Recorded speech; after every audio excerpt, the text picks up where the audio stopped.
की अमर वाणी है और इनकी अमर वाणी फाइनल है, जो ने कह दिया वो सत्य है।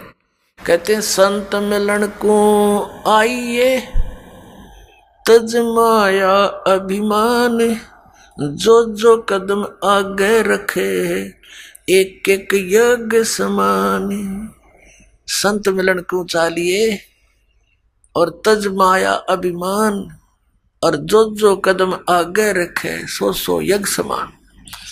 अब देखो एक यज्ञ में कितना पैसा लगता है, और ये यज्ञ फ्री में होगा जब इस विधि से आप सत्संग में आओगे। अधीर बन के आवे, विनम्र बन के आवे, इस अहंकार रूपी राक्षस को कति खत्म कर दे, अपने पास से दूर कर दे कि बस दूर हो जाए, तू तेरा मेरा मेल रहा नहीं क्योंकि मैं भक्त बन गया। और ये राक्षस अहंकार जो है सबसे बड़ा शत्रु है हमारा। जैसे रावण ने भगवान शिव की भक्ति की, भक्ति इतनी की कोई कर नहीं सकता, यहाँ से काट कर शीश चढ़ा दिया और वापस प्राप्त हुए, लेकिन अहंकार नहीं गया। तो जैसी राहत भगवान शिव से मिलनी थी वह बिना प्राप्त हुई, उस अहंकार के कारण कुत्याली मौत मारा गया और राक्षस कहलाया। तो अभिमान बहुत बुरा है, भगवान और अभिमान का एक्सीडेंट है, नॉर्थ साउथ पोल समझ लो, ये कभी इकट्ठे नहीं हो सकते। इसे दुष्ट को फिर हम क्यों पालें? और क्या अभिमान इस जीव का 1 मिनट में फूक निकल जाएगा, 2 मिनट में फूक आवेंगे, गधे लौटेंगे इस राख पर जिसका अभिमान ठाए फिरे, अदरंग मार जा, मुंह से माखी बढ़े और लकड़े, के अभिमान इसका। तो इससे जो काम बनाना है वो बनाओ।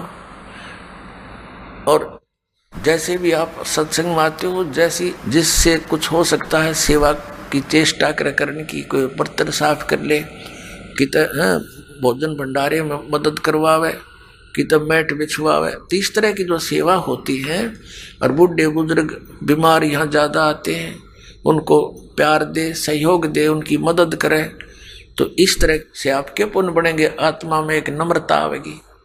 तो कबीर परमेश्वर जी के पास, मुनिंदर जी के पास विशेषकर दुखी दुखी ही आते थे, सुखी था उनके पास जाते थे, उन नकलियाँ ऋषियों द्वारा। और क्योंकि वो तो महिमा के भूखे, अच्छा आदर दें, सेठ आ जाओ उसने न्यारी कुर्सी देंगे, हो रहा जब उसको अलग से कमरा देंगे, और फिर वो 10,000 रुपये दे दें, उसके गीत गाए जाएंगे। इसलिए वो वहाँ इसलिए जाते हैं सेठ, क्योंकि उनका मान होता है। और परमात्मा के दरबार में आते थे, उनको एक मैट पर बैठने के लिए आदेश था, चाहे कोई भी आवे। तो संत वही होते हैं। और वहाँ कोई आदर सत्कार नहीं था किसी का, और अनादर भी नहीं था किसी का, क्योंकि वहाँ विद्यार्थी टाइप में भक्त होते हैं। आध्यात्मिक गुरु जो होता है वो आध्यात्मिक टीचर होता है। तो इस प्रकार अपने आत्माओं जो ये कहते हैं कि भी प्रारब्ध के कर्म में लिखा हुआ, भाग में लिखा हुआ दुख ये तो भोगना पड़ेगा, पाप कर्म का दंड है। और फिर वो कहते हैं भगवान का मंत्र ले ले, जाप करा करिए, भक्ति करे, आगे सुखी हो जाएगा। अब किसी के पैर में कांटा लगा हो और गहरा लग कर टूट गया हो, उसको स्वयं मालूम नहीं है पीड़ा किस वजह से हो रही है, या उसको पता भी है कि मेरा कांटा लग गया, तो वो किसी के पास जाता है और वो ये कहता है कि तेरे पीड़ा का कारण तेरे पैर में लगा कांटा है, और कांटा तो निकल नहीं सकता, ये तो ऐसे ही रहेगा। जूता पहन ले, और जूता पहन ले, आगे भविष्य में कांटा नहीं लगेगा। तो पुण्यात्मा कांटा लगे पैर में, जूता पहना नहीं जा सकता, वो तो कांटा निकले, और फिर उसको सलाह दे जूता पहन के रखना, नहीं तो फिर लग जाएगा। तो फिर वो कांटे की पीड़ा से पीड़ित व्यक्ति खूब समझता है कि कांटा कितना दुखदाई होता है, तो फिर वो कभी जूता नहीं उतारेगा, बहुत सावधानी बरतेगा कि कहीं फिर से वो आपत्ति ना आ जाए।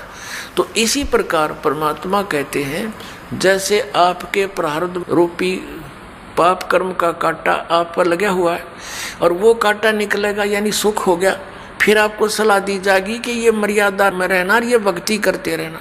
तो वो प्राणी फिर कभी मर्यादा नहीं तोड़ सकता और भक्ति नहीं छोड़ सकता, इस भय से कि कहीं फिर से ना वो बिजली गिर जा, फिर से वो आपत्ति ना संकट आ जाए, कितना बुरा हाल हो गया था हमारा। तो फिर वो कभी भक्ति नहीं छोड़ सकता और सीधा चलता है।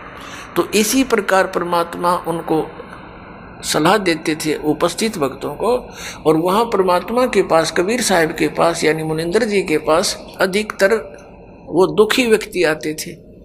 कोई मानसिक पीड़ित, कोई भूत प्रेतों का सताया हुआ, कोई देवों का श्राप दिया हुआ, कोई किसी ऋषि साधु संत ने उनको श्राप दे दिया, या कोई प्रारब्ध के कष्ट से दुखी, या कोई शारीरिक रोग से दुखी। और परमात्मा तो हमारे भगवान है, वो तो अपने बच्चों के सारे दुख दूर किया करते हैं।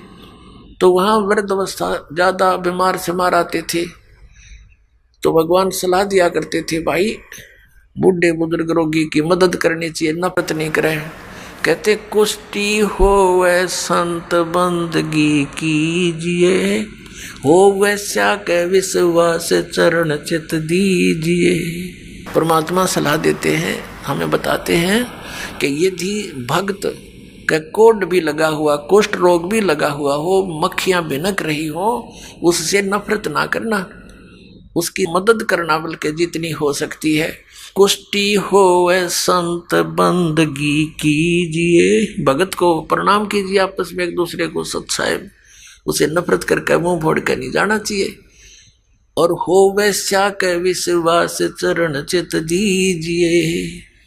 यदि किसी बहन कोई अपने क्रमवश गणिका भी बन गई है, वैसा वर्ती कर रही है, और वो सत्संग में आ जाती है, कहते हैं उससे भी नफरत ना करना, उसको भी साधु जानना। क्योंकि हम सभी ऐसे स्थान पर रह रहे हैं, ना जाने कब कौन के गलती कर बैठे, और हम क्या करते हैं, अपने दोषों को ना देखकर दूसरे के थोड़े दोष को भी घना बनाकर नफरत करते हैं। यह भी हमारी अज्ञानता का ही कारण है। अब जैसे पुण्यात्माओं, कोई चोर है, डाकू है और कोई दुराचारी है, यदि वो सत्संग में नहीं आवेगा तो उसको ये पता कैसे लगेगा ये पाप कर रहा है तू। जिस क्षेत्र में वो रहता उस माहौल में तो फंसा हुआ है, उसी से तो बिगड़ता ही जा रहा है। अब जैसे मैला कपड़ा हो गया तो वो जल के निकट नहीं आवेगा, साबुन प्रयोग नहीं होगा उस पर, तो वो मैल समाप्त कैसे होगा। तो इस प्रकार परमात्मा परमेश्वर कबीर जी यानी मुनिंदर जी अपने उपस्थित श्रोताओं को, भक्तों को शिक्षा दिया करते थे। अब नल और नील तो बड़े संकट से गुजरे थे, पार्ट टूटा हुआ था दुखों का, 30-30 वर्ष के हो गए थे और बचपन से ही दुखी थे। और जिसने सुसाइड तक की सोच रखी और वो व्यक्ति इतना सुखी हो जाता, ठीक है हमारी बुद्धि इतना काम तो नहीं करती कि उन्हें भगवान मान लें, लेकिन भगवान से कम भी नहीं मान सकता वो व्यक्ति जब थोड़ा सा भी उसके अंदर इंसानियत होगी। तो वो तो एक महान आत्मा थी नल नील। उस दिन से वो बहुत सत्संग में सेवा करने लगे। बूढ़े बुजुर्गों के कपड़े, रोगियों के, अपाहिजों के कपड़े ले जावें, लाओ जी मैं धो लाऊंगा, उनके कपड़े धोवें, बर्तन साफ करें, उनको आराम से बैठावें, नवावें। यानी इस तरह वो सेवा करने लगे जो परमात्मा मुनिंदर जी के आश्रम में जो आया करते थे। लेकिन वो फिर भी एक सीधे साधे थे, भोले से दिमाग के थे।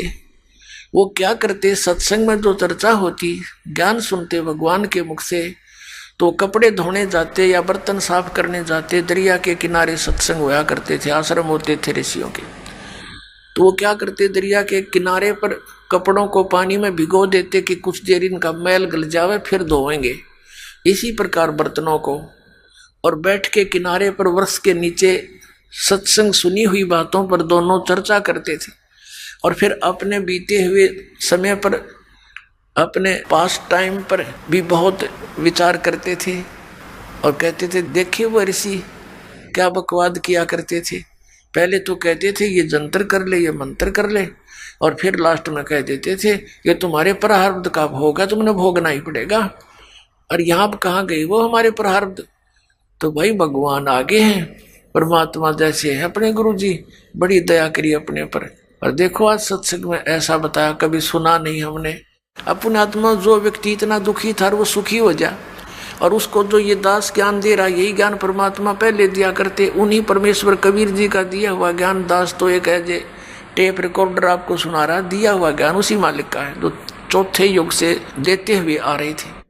तो वो पहले अगर सुखी व्यक्ति इन बातों को सुनता है, उठ कर चल पड़े, वैसे बक रहा है। आज तक कभी सुना नहीं।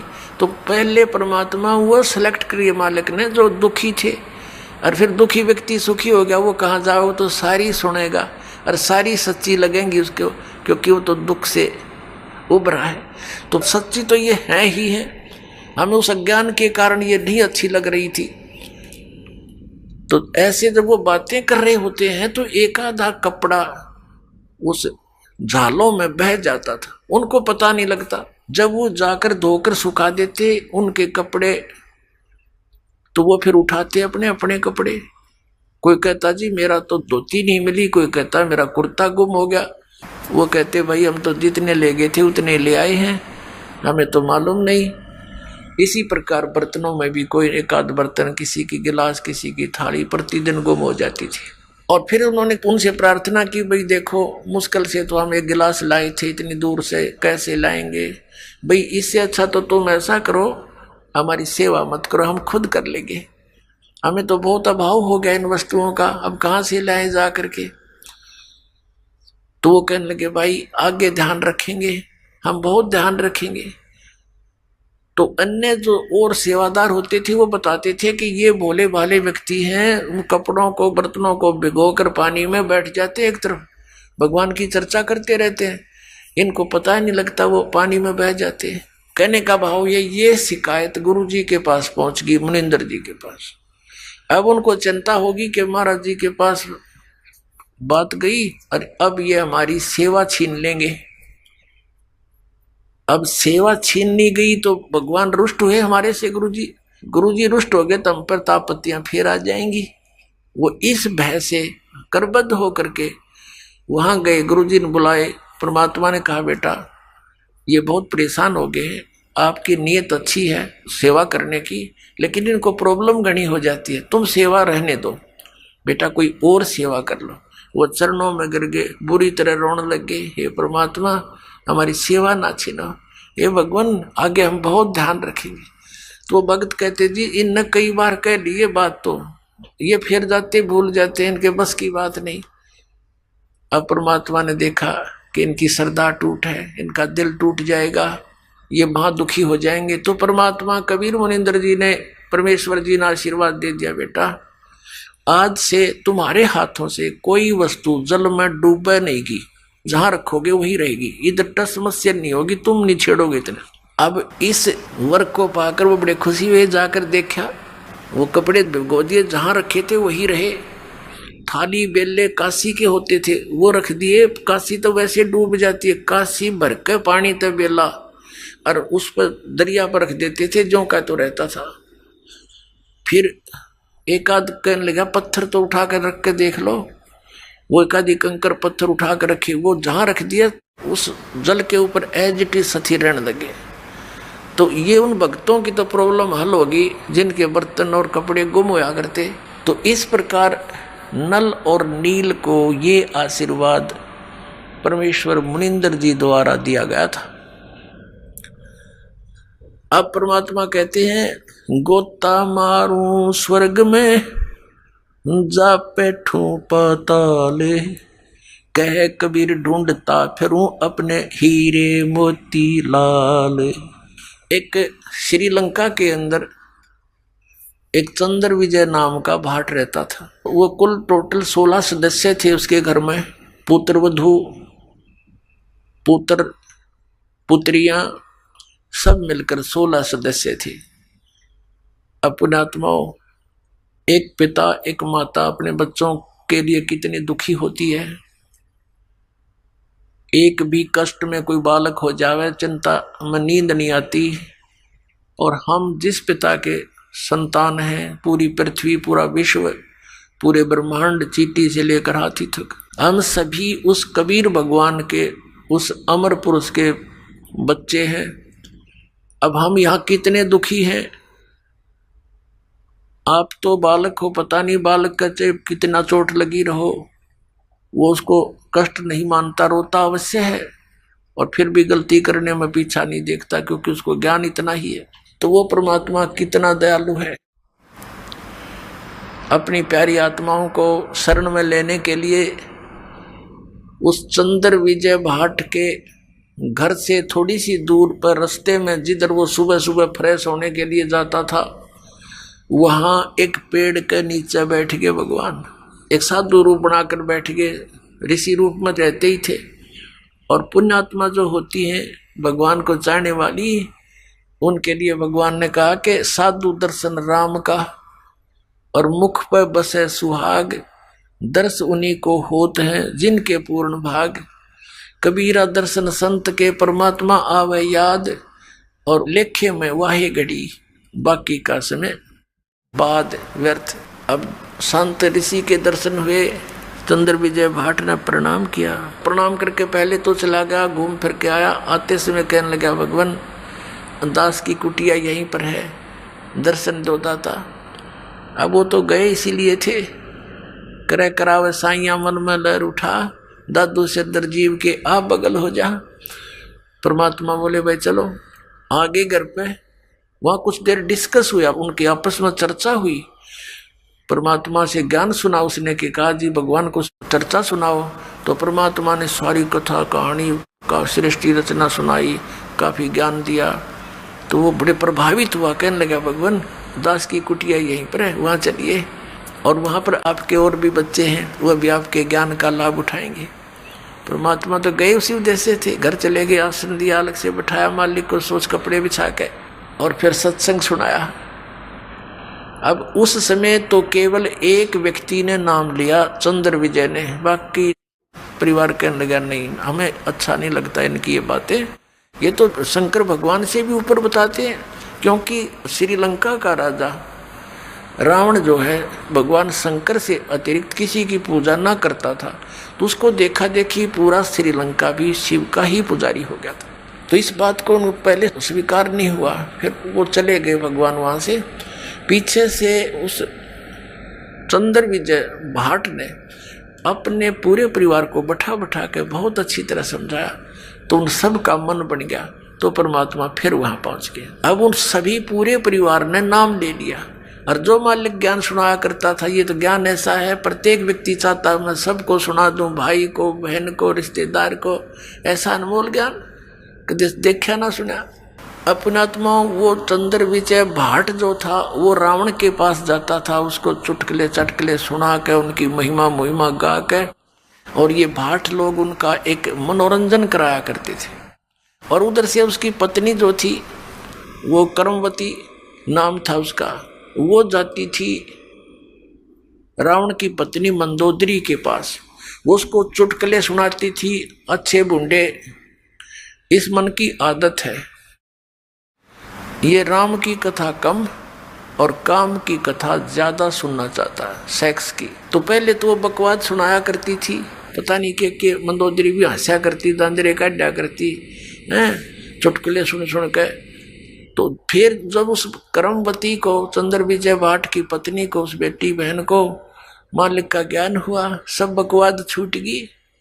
कहते हैं भवन चतुर्दश ढूंढियो परम स्नेही साध, जिन मिलते हैं सुख उपजय मिटते कोट उपहाद। ये बकवाद मिट जाती है सारी जीव की।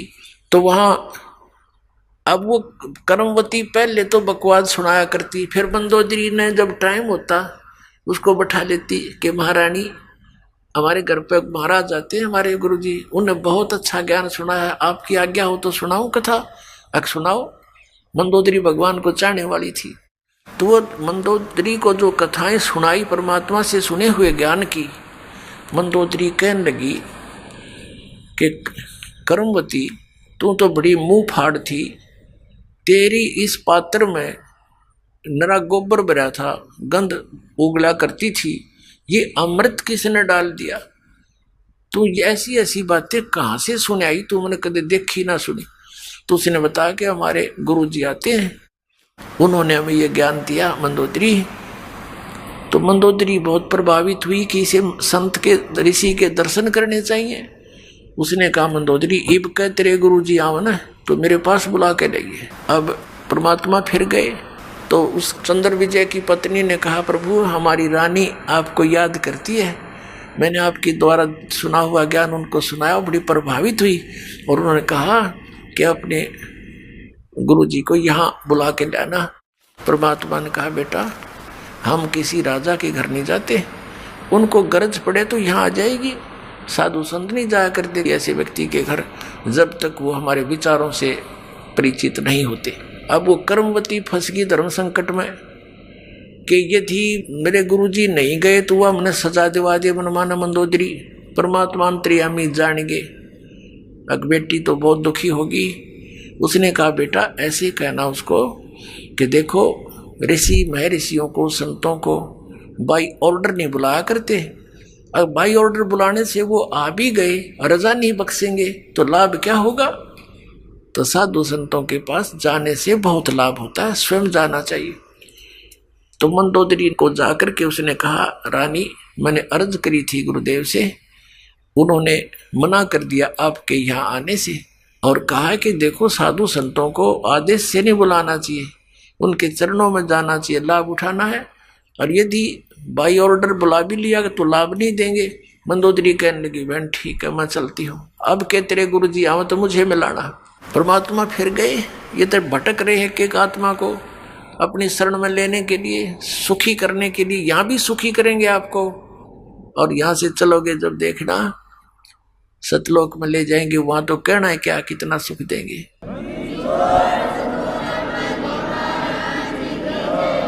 अब क्या हुआ, मंदोदरी चली गई, परमात्मा के दर्शन किए, देखते ही आत्मा खिंच गई। पुण्यात्मा थी, पिछली संस्कारी थी, परमात्मा की बच्ची, बहुत ज्यादा प्रभावित हुई मालिक के वचनों से और कहा परमेश्वर मुझे नाम दे दो। परमात्मा ने दीक्षा दी थी।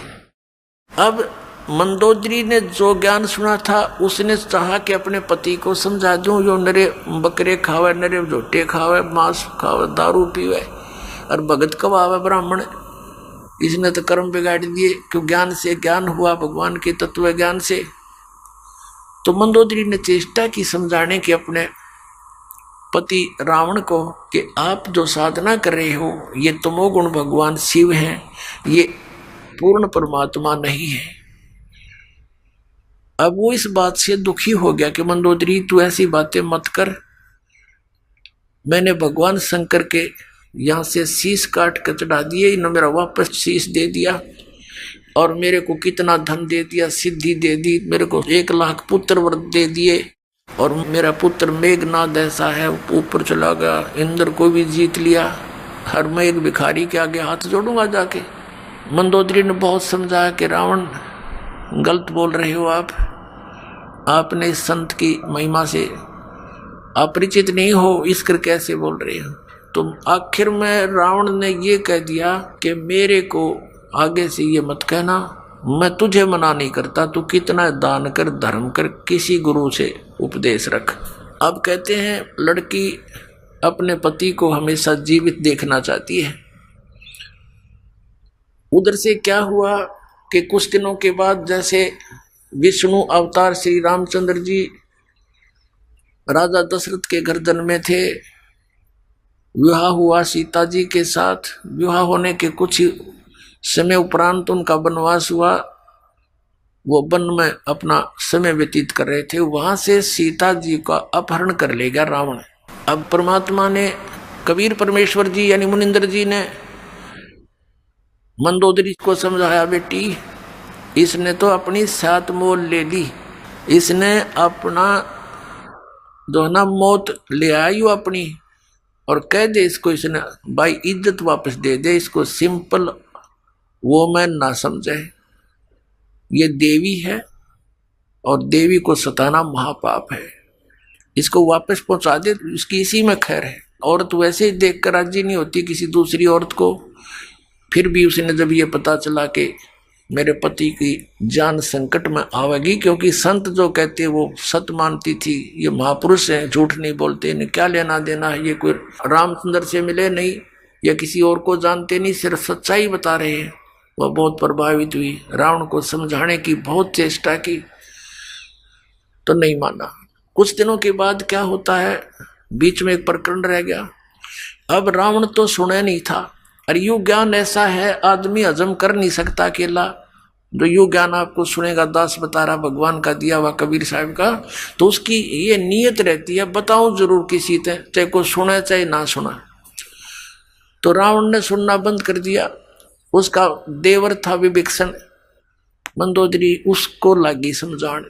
पहले तो दोनों भाई बैठे थे, रावण को समझावा थी। रावण नहीं माना तो विभीषण कहने लगा, मुझे बता तू ये बात, मन तो बहुत अच्छी लगे, ये आपकी पहली बार सुन रहा हूँ, लेकिन फिर भी हृदय में समाती है। तो मंदोदरी ने उनको खूब समझाया। फिर कहा कि अब क्या बने, कि दीक्षा ले, अब नाम ले गुरु जी से, कि चल नाम दिलवा मेरे को। मंदोदरी अपने देवर को लेगी और नाम दिलवाया परमात्मा थे। अब उस ज्ञान से वो विभीषण भी परिपूर्ण हो गया। अब क्या होता है, रावण नहीं मान रहा था, सीता को लौटाने को नहीं राजी हो रहा था।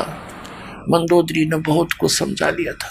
उधर विभीषण ने भी उसको बहुत कुछ समझाया। रावण, तेरे घर में कितनी अच्छी औरत है, और फिर भी तू बकवाद की तरफ चल रहा। क्यों भाई भाई को कह सकता है जब उसकी कोई संकट आपत्ति उसके सामने दिखाई देती है। नहीं तो रावण को कौन बोला, वो तो अहंकारी आदमी था। 1 मिनट में तलवार गर्दन पर जाती थी उसकी, कोई उसके नो कर दे किसी बात न था। रावण नहीं माना। रावण कहने लगा तू कायर है और तेरे बस की बात नहीं, बैठ जाए एक तरफ। अब मंदोदरी ने देखा कि ये नहीं मानेगा, ये मरेगा और मैं विधवा हो जाऊंगी।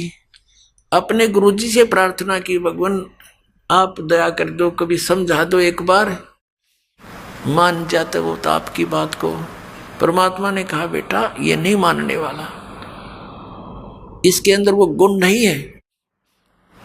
तब मंदोदरी ने कहा भगवान एक बार आप उनको समझाने की चेष्टा करो दाता, और यदि वो नहीं मानेगा तो मैं अपने आप को आज से विधवा मान लूंगी, मन दुख नहीं आओगा परमात्मा इसके मरने का।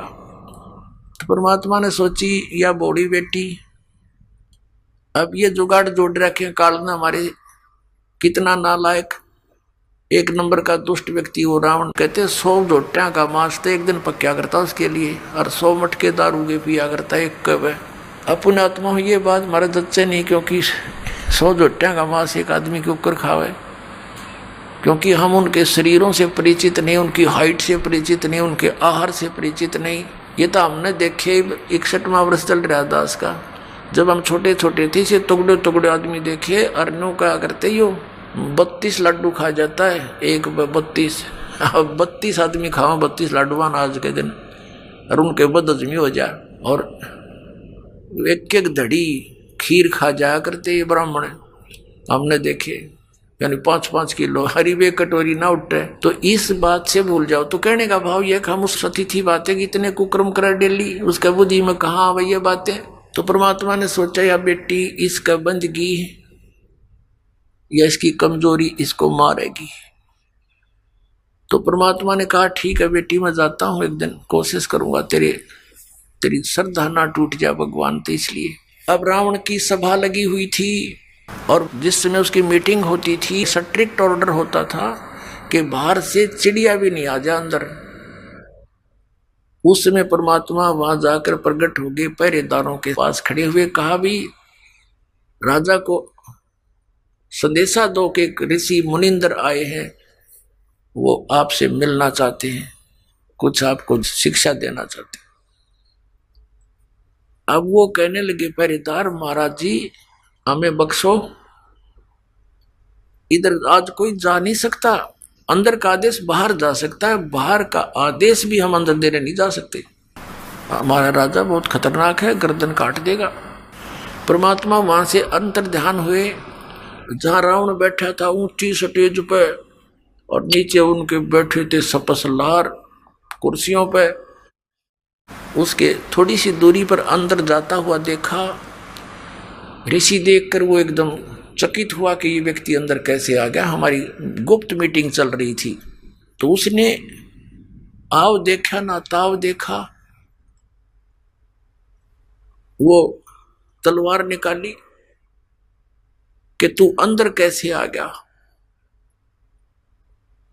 अब उसने क्रोध में 70 वार किए थे तलवार के परमात्मा को काटने के लिए। और कबीर परमेश्वर अर्थात मुनिंदर जी के हाथ में एक सीख थी झाड़ू की।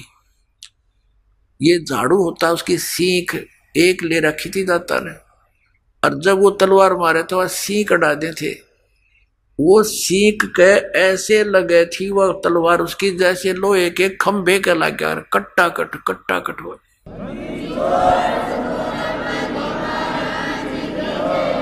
जब रावण के पसीने आ लिए, जब वो थक के खड़ा हो गया, कहने लगा तू अंदर कैसे आ गया? परमात्मा बोले तेरे ब्याह सीख तक कटी नहीं, तू मुझे मारेगा? रावण बोला उनको बुलाओ, पहरेदारों को, उनको कत्ल करूंगा। परमात्मा बोले उनका दोष नहीं है, उन्होंने तो मुझे मना कर दिया था संदेश भी देने के लिए। फिर परमात्मा से पूछा रावण ने, तू आया कैसे अंदर? कि ऐसे आ गया, अंतर ध्यान हो गए और फिर प्रकट हो गए। रावण के सामने से एकदम अंतर ध्यान हो गए और फिर प्रकट हो गए कि मैं उनको आता दिखाई नहीं दिया, मैं ऐसे आ गया। अब वो दुष्ट आत्मा फिर बिना समझाइयो कौन है तेरे सामने, कहने लगा देखो तू जा यहां से, तू आया किस लिए है, बता तेरी बात क्या है। तो परमात्मा ने कहा कि रावण तेरा जो है अंतिम समय आ लिया है और मेरे आदेश का पालन करके जब तू इस लड़की को वापस दे देगा, सीता को, इस देवी को, तो तेरी जीवन को मैं बदल दूंगा, इन बुराइयां तेने छोड़नी पड़ेंगी। वो कहने लगा तेरे जैसे शिक्षक मेरे पास बहुत आ लिए, मैं शिक्षा बिना नहीं हूं, मैं खुद ब्राह्मण हूं, विद्वान पुरुष हूं, और तू एक भिखारी ऋषि, मुझे क्या शिक्षा देता? मैं तेरी बात न मानू कौन। अब रावण की तो वो स्थिति हो चुकी थी, कबीर ये माया अटपटी, सब गट आण अड़ी, किस किस न समझाऊं या कुएं भांग पड़ी। एक बूढ़ा व्यक्ति शराब पिए खड़ा था और नो अल्लाह उसका डोगा गिर गया जमीन पे, वो डंडा ले रखा था, वो गिर गया। एक जेंटलमैन आया, वो कहने लगा बुजुर्ग ताऊ जी तो यह शराब क्यों पिया करो आप, देख सारा शरीर कांप रहा आपका और डोगा भी ना उठता। नो बोला रे डोगा दे दे, तो कहने लगा शराब ना पिया करे। नो बोला रे शिक्षा बिना ना रह रहा तो न देना होता, दे डोगा ना, जा तू अपना काम कर।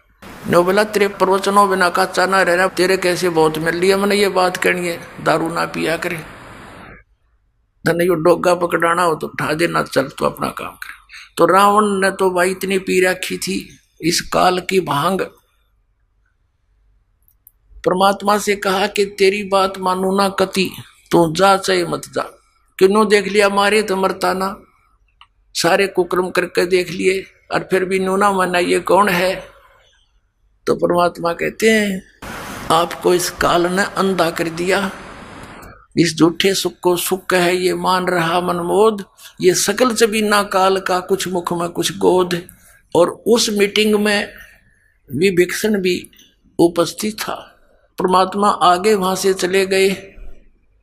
शाम के समय विभीषण घर पे आया, अपनी भाभी से कहा कि आज तो गुरुजी को मार दिया होता भाई ने। तो मंदोदरी कहने लगी ये इस संकट में मैंने ही गुरुदेव को डाल दिया नालायक ने, और मेरी प्रार्थना पर ही वहां गए हैं। क्या हुआ कि ऐसे ऐसे एकदम कितने क्रोधित हो गए, स्टेज से कूद कर स्वयं तलवार मारने लगे। गुरुजी के हाथ में एक सींख थी, वह सींख भी ना कटी।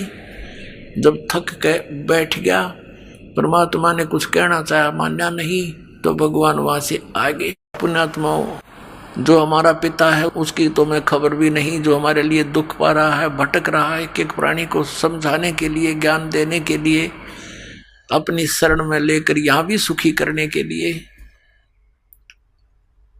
और हम उनको पूज रहे हैं जो हमें ना सुख दे सकते ना दुख दे सकते, क्योंकि देवता हैं ये ब्रह्मा विष्णु महेश, ये हमारे प्रारब्ध को परिवर्तित भी नहीं कर सकते और ये दुख दे नहीं सकते क्योंकि ये देवता हैं, अच्छी आत्माएं हैं। तो हम इनको पूज रहे थे।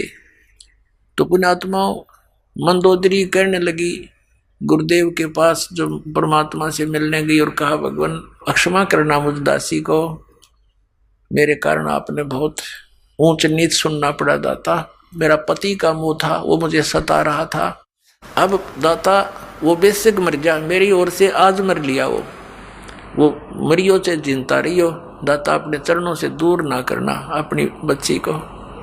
तो परमात्मा ठीक है बेटा, कहा तू भक्ति कर, या कोई किसी का ना है, आजकल मृत्यु हो जा, कौन किसका ठेकेदार है पता नहीं, इसका जन्म की तो होगा, तेरा कहाँ होगा। ठीक है, जब तक आपका संयोग है एक नेक नीति से निभाओ, परमात्मा से डर कर रहो। जो जिसका भूमिका है, पति की है पति वाला रोल करे, पत्नी का है पत्नी वाला करे, बेटे का है बेटे वाली भूमिका ठीक निभानी चाहिए, तभी आप सुपात्र कहलाओगे, नहीं तो आप फेल हो जाओ। अब क्या हुआ, उधर से रावण को संदेश से मिले, लेकिन रावण नहीं माना।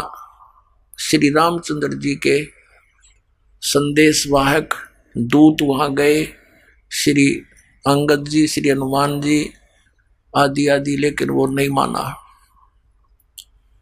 कहने का भाव ये है कि युद्ध की तैयारी होगी। अब युद्ध करने के लिए समुद्र से सेना पार करनी समस्या आएगी। अब समुद्र के ऊपर का जावें कैसे, तो कहते हैं उनके इतिहास में लिखा है जीवनी में कि 3 दिन तक श्री रामचंद्र जी ने घुटनों जल में खड़ा होकर समुद्र के अंदर और प्रार्थना की थी कि हे जल्दी, हे समुद्र राज, मुझे रास्ता दे दे, मैं बहुत आपत्ति में हूँ, मेरी पत्नी को ऐसे ऐसे रावण ने उठा लिया है, सेना पार करनी है, उस राक्षस को मारना है और उस देवी को छुड़वाना है। लेकिन समुद्र नहीं माना। अंत में कहते श्री रामचंद्र जी ने लक्ष्मण से कहा कि मेरा अग्निबाण दे, लातों के भूत बातों से नहीं मानते। लक्ष्मण ने अग्निबाण दे दिया उठा के। रामचंद्र जी ने जो ही वो बाण साधा समुद्र को फूकने के लिए, उसमें लपटें निकलने लगी। उसी समय एक ब्राह्मण रूप बना के समुद्र प्रकट हो गया और कहा भगवान, यदि आप मुझे जला भी दोगे, आप फिर भी नहीं जा सकते, खंडर हो जाएगा, इसमें जाओगे क्यों करे, ये तो कुआं हो जाएगा जेरा, और ना जाने कितने जीव मरेंगे, आप पाप के भागी हो जाओगे। ऐसा काम करो भगवान, मेरी मर्यादा भी बनी रहे और आपका काम भी हो जा, सर्प भी मर जा, लाठी भी ना टूटे। तो श्री रामचंद्र जी ने कहा वो बता क्या उपाय है फिर, कि आपकी सेना में नल और नील नाम के 2 सैनिक आपके भक्त हैं, क्योंकि उस समय आसपास के सारे ही भगत सारे इकट्ठे हो गए थे। रामचंद्र जी के गेला भाई इस पर आपत्ति आ गई और एक निकम्मा आदमी उसकी पत्नी ठा ले गया। उधर से शिवलोक से भी काफी गण आए थे, भगवान शिव ने भेजे थे, तो वह बहुत इकट्ठे हो गए थे। तो नल और नील को बुलाया गया। नल और नील से श्री रामचंद्र जी ने कहा कि भाई एक पर आपकी परीक्षा दो तुम। समुद्र ने यह बताया कि इनके गुरुजी के द्वारा दिया हुआ आशीर्वाद है इनका, और उनके आशीर्वाद से मेरे ऊपर ये कोई भी वस्तु रखते हैं वो डूबती नहीं, वहां से टस से मस नहीं होगी, वहीं रहेगी, तो मेरे ऊपर वजन नहीं बनेगा इसका। अब भगवान श्री रामचंद्र जी ने कहा भी एक बार ट्राई दिखाओ तुम। अब देखो हम ऐसे मार खाते हैं, पहले तो नल और नील 100 शुक्र मनाया करते अपने मुनिंद्र भगवान के, और उस दिन वो आंडी पाक गए। अभिमान हो गया उनको कि यदि आज हम गुरु जी को याद करेंगे, जंतर मंत्र प्रणाम करते हैं जैसे याद करने के लिए, तो ये नो सोचेंगे उपस्थित जन ये कहीं और से शक्ति प्राप्त करते हैं, इनके अंदर कोई पावर नहीं। अब उन्होंने दोनों ने फटाफट उठाया एक एक पत्थर और रख दिया समुद्र पर, डूब गया।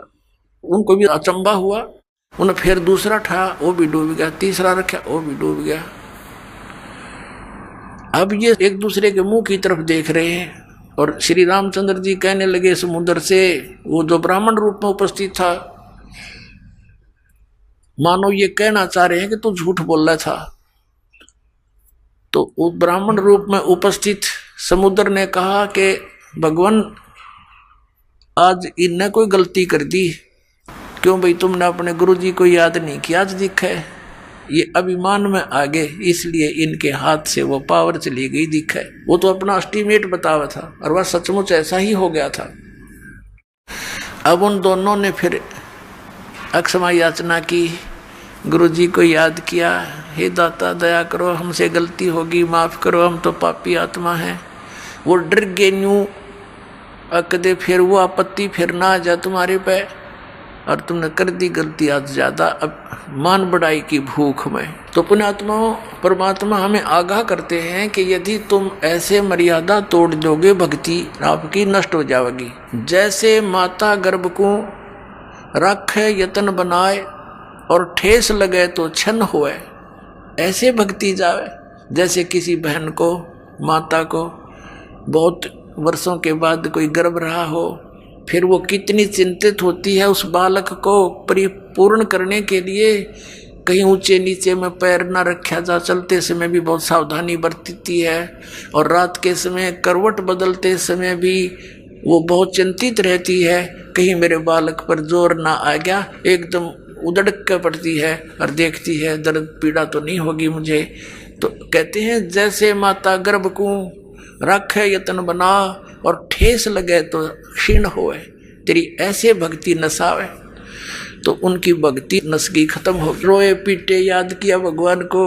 वो तो मालिक ने करना ही था, क्योंकि श्री रामचंद्र विष्णु अवतार और श्री कृष्ण भी विष्णु अवतार, और विष्णु कौन, ये भी भगवान का बच्चा। आप जैसी आत्मा पुण्यकर्मी प्राणी, पोस्ट ये मिल गई इसको। जैसे आप किसी का भाई मंत्री बन जाता है तो भाई ही उसका, वैसे वो कितनी पोस्ट पे बैठा है, तो ऐसे ही उस परमात्मा के ही बच्चे हैं।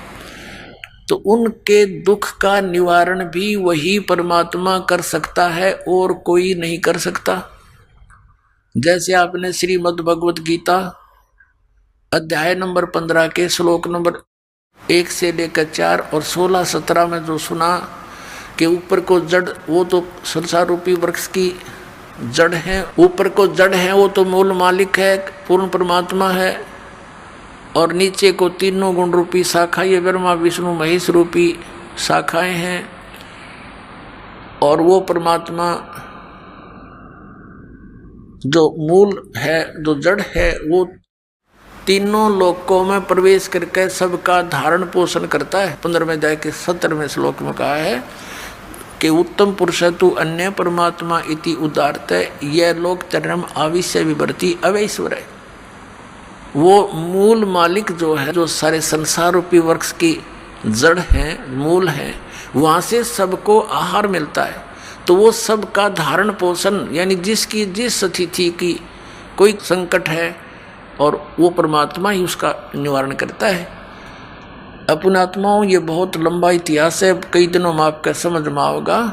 सबसे पहले जब परमात्मा आए थे और इस काल से वहाँ ऊपर मिले थे, इनका उसने विवाद बहुत किया था, फिर समर्थ के सामने वो नतमस्तक हो गया था। इसने कुछ वरदान मांगा था। एक तो ये मांगा था कि आप अपना ज्ञान देकर अपने शरण में लेना, जबरदस्ती ना करना, बलात् मत लेना मेरे से जीवों को।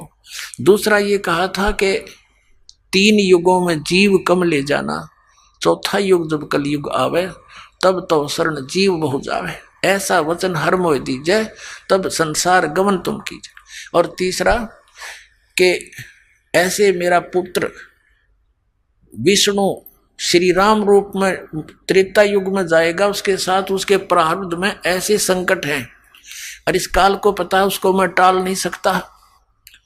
आप वो समुद्र पर पुल नहीं बनेगा, वो पुल बनवाना। परमात्मा ने कहा ठीक है, और बता भिखारी। फिर कहा कि ऐसे ऐसे श्री कृष्ण रूप में मेरा पुत्र जाएगा, और वो एक जगन्नाथ नाम से एक पुरी के अंदर एक मंदिर बनवाना चाहेगा, और समुद्र उसने बन नहीं देगा, आप वहां उसकी रक्षा करना। परमात्मा ने कहा था ठीक है, और बोल। तो इस परमात्मा, कबीर परमात्मा से इस काल ने ये वरदान मांगा था, प्रार्थना की थी कि आप मेरे उस बच्चे की, ये काल के पुत्र हैं विष्णु, इस संकट से रक्षा करना। तब परमात्मा उस वचन अनुसार वहाँ पहुँचे। वैसे तो उन्होंने व्यवस्था कर ही दी थी, नल नील भेज दिए थे कि आप पर काम चल जाएगा इनका, जो ये नियमित रहेंगे तो ये पत्थर रख देंगे, ये पार हो जाएंगे, लेकिन वो भी फेल हो गए। अब क्या हुआ, परमात्मा वहाँ पहुँचे, नल और नील ने कहा कि वो आगे गुरुदेव, वो आगे गुरुजी। अब सबकी दृष्टि गई, एक ऋषि आते दिखाई दिए। निकट आए जब श्री राम और लक्ष्मण ने उनके चरण लिए, हनुमान सब ने चरण लिए, तब परमात्मा से प्रार्थना की कि हे भगवान, कि हम बहुत संकट में हैं, मैं राजा दशरथ का पुत्र हूँ, ऐसे ऐसे रावण ने मेरी पत्नी उठा ली है और समुद्र के ऊपर से हमने सेना ले जानी पड़ेगी। ऋषि जी, जब आप अपने शिष्यों को इतनी पावर दे सकते हो, आप तो समर्थ हो, हम पर दया करो। आज आपके इन बच्चों के, आपके शिष्यों के हाथ में वो शक्ति रही नहीं। परमात्मा ने कहा अब इनके हाथ में रहेगी भी नहीं, क्योंकि इन्होंने आज एक भयंकर गलती कर ली, अपने आप में प्रभु मान लिया, भगवान को भूल गए ये। तब श्री राम ने कहा भगवान अब मेरा क्या होगा। तब परमात्मा ने कहा कि ठीक है, करता हूँ व्यवस्था। एक डंडी ले रखी थी परमात्मा ने, डोगा सोटी, कहा कि मैं ये रेखा लगाता जाऊंगा इस पहाड़ के चारों ओर, एक रेखा खींचूंगा, इसके बीच बीच के पत्थर बिल्कुल हल्के हो जाएंगे, जहां रखोगे वही रखे रहेंगे, पानी में डूबेंगे नहीं, कितना वजन रख लेना। अब परमात्मा ने क्या किया, एक सोटी लेकर उस एक बहुत बड़े पर्वत के चारों ओर से घुमा दी, जो उसके निकट ही था, और परमात्मा ने कहा कि उठाओ पत्थर और प्रयोग करो। अब नल और नील ये शिल्पकार भी थे, राज थे, मिस्त्री भी थे, ये उन पत्थरों को छोल छाल के और फिर सेट करना भी जानते थे। अब क्या हुआ, वो पत्थर उठा के लाए, देखा रख के, इतना भारा पत्थर ऊट पटांग सा ओ रख दिया, वो भी ना डूबया, ऐसे तरह ऊपरे रखा हुआ नौकर। तो सबको विश्वास हो गया कि बन गई बात। अपन आत्माओं, हमारे ये अध्यात्म मार्ग में आप कति जीरो हो चुके हो, और दास भी उसी स्थिति में था। अब दास को सतगुरु मिल गए, कहते पीछे लगा जाऊं था मैं लोक वेद के साथ, रास्ते में सतगुरु मिल गए, दीपक दे दिया हाथ।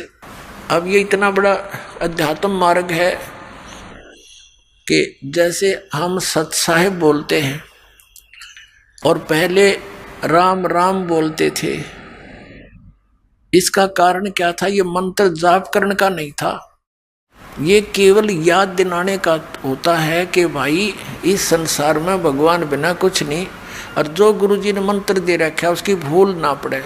जैसे आप देखा करते, अब तो यह बात बिगड़ती जा रही है, नास्तिक होने जा रहा है पूरा मानव समाज, काल का दाव लग गया था। तो पहले हम देखते थे, जैसे सुबह या कभी घूमने फ्रेश होने जाते थे, आने जाने वाले मिलते थे, एक दूसरे को राम राम, राम राम चाचा, वो 3-4 बार बोला करता, राम राम भाई, राम राम, राम हाँ राम राम। अब ये तो एक औपचारिकता बन गई थी।